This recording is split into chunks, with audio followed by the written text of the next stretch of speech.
The polar vortex! There it is! No, wait, there it is! No, wait, there it is! We're all gonna die! What's up, guys? It's Kayla. And Jim. Welcome back to another Meteorology Monday.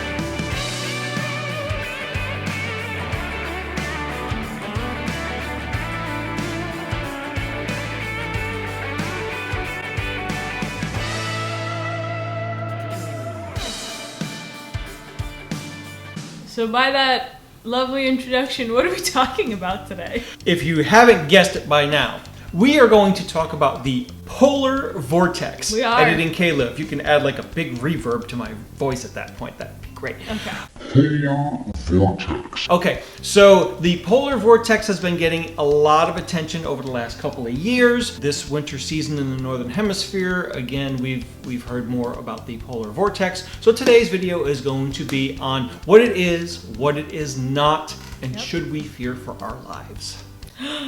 We'll find out about it. But before we get started, If you find that you're enjoying this video, be sure to leave a like and subscribe down below so you never miss the next Meteorology Monday. all right, we've gathered up the information to talk about the infamous polar vortex. We have. Our source comes from the National Weather Service, NOAA in particular, and we will go ahead and read you some excerpts of what we've gathered. First off, what is the polar vortex? The polar vortex is a large area of low pressure and cold air surrounding both of the Earth's poles. It always exists near the poles, but weakens in summer and strengthens in winter.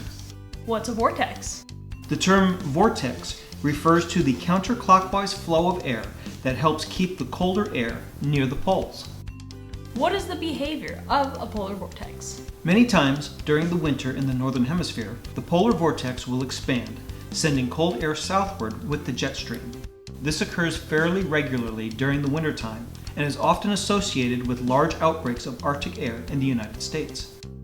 The one that occurred in January 2014 is similar to many other cold outbreaks that have occurred in the past, including several notable colder outbreaks in 1977, 1982, 1985, and 1989.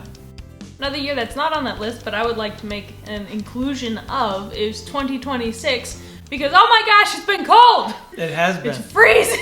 That's right. Canada, you can have your air back now. Florida actually participated in winter this year. They did, yes. Although there was, for the ice storm, I saw that they did have a nope line where it was 80 degrees and then it was ice storming above that. But for the second round, they did participate in winter. That's right. They like drawing that nope line every year. They do. They somehow include the panhandle in the yes to snow line, though.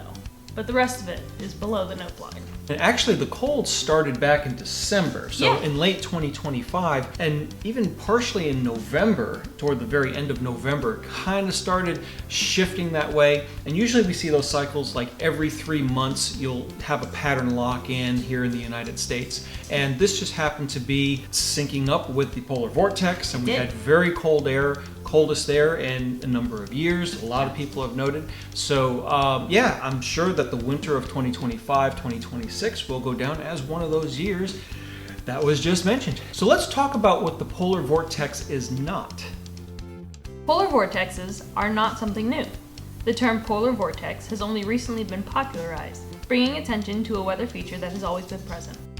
Polar vortexes are not a feature that exists at the Earth's surface. Weather forecasters examine the polar vortex by looking at conditions tens of thousands of feet up in the atmosphere. However, when we feel extremely cold air from the Arctic regions at Earth's surface, it is sometimes associated with the polar vortex. The polar vortexes are not confined to the United States. Portions of Europe and Asia also experience cold surges connected to the polar vortex. The polar vortexes are not dangerous by themselves. The only danger to humans is the magnitude of how cold temperatures will get when the polar vortex expands, sending Arctic air southward into areas that are not typically that cold. So, this begs the question. When we hear the words polar vortex across all of our social media platforms and news stations, should we panic? We should not. What we should do is be prepared for the colder than normal temperatures that would be experienced because it is an Arctic outbreak. So it's going to be colder than what you would typically experience for the winter time. So all the normal preparations, making sure you've got adequate heat supply, adequate food, an emergency kit, medicines, stuff for your pets, things along that line, just being prepared. It's almost like the flip to a hurricane. Yeah. As you prepare for a hurricane, getting prepared for a very cold outbreak. And part of that could be if the power goes out, you got to find a way to stay warm, you, your loved ones, your pets, making sure everybody stays warm during that period.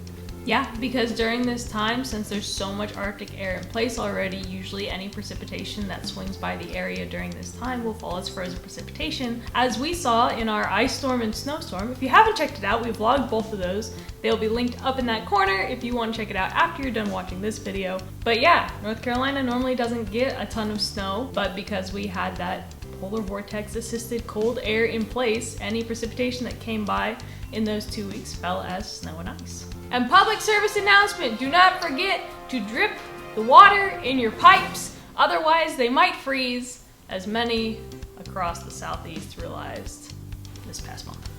That's right. Now, do you need to drip all pipes? Pipes in interior walls, as long as your home is still heated, you probably wouldn't need to do that, but any pipes on exterior walls, it would be a good idea to drip those. And turn off the water to the outside spigots. Yes, definitely. This has been Public Service Announcements with Kayla. What a success. And one final snow update, since I know you're not sick of hearing us talk about it. It is Friday, February 13th at time of filming. We are 2 weeks out from the last snowstorm. It has been in the 50s, 60s, and 70s for the past 3-4 days. And our last patch of snow that's been holding on so tight for so long is finally on its last legs. I believe it might be gone by tomorrow. A moment of silence for this last patch of snow.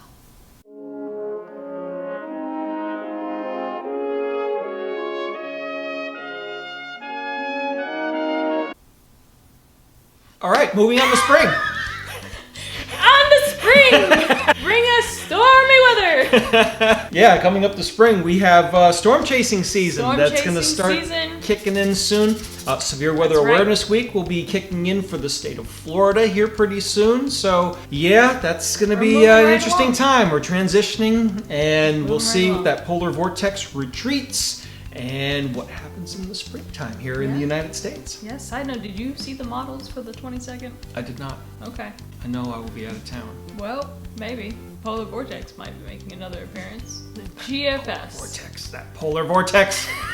GFS is championing snow again! Polar vortex. It got me the last time. I had to reschedule my getaway. You'll go Postpone on my plans. You'll go on vacation eventually. Eventually. May. So there you have it, the Polar Vortex explained. Again, if you like what you saw, be sure to leave a like, subscribe down below so you never miss the next Meteorology Monday. If you would like to follow us on our social medias, we have Facebook and Instagram, as most people do. We post many photos, like the progress report of our snow melting in our yard, as well as other things like Dad and I ricocheting down a hill at Mach Plaid. Yes. How fast we were going. It doesn't even deserve a number. At the speed of play. Yes. That was the last fastest ice I've ever storm. gone down. It was a thrill. Down the hill. It was just. So if you're interested in that, follow along. We also have merch, That's right. sweatshirts, t-shirts, hats, all the good stuff. Check it out. First link in the description box. And you can wear each one of those when there's a polar vortex. You can. They are Polar Vortex approved. That's right. As Dad will tell you though, however, if you are going to wear just the t-shirt, we do suggest a jacket as well, or bundle your t-shirt and Meteotech weather sweater on top. That is just our suggestion. Until next time, I'm Kayla. And I'm Jim. Thanks for watching. And we'll see you at the next Meteorology Monday.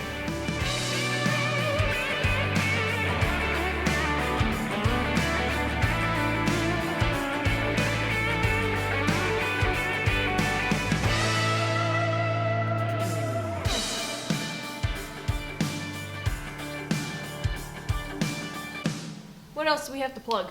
I think that's it. Plug it in, Glade scented candle warmer. Okay.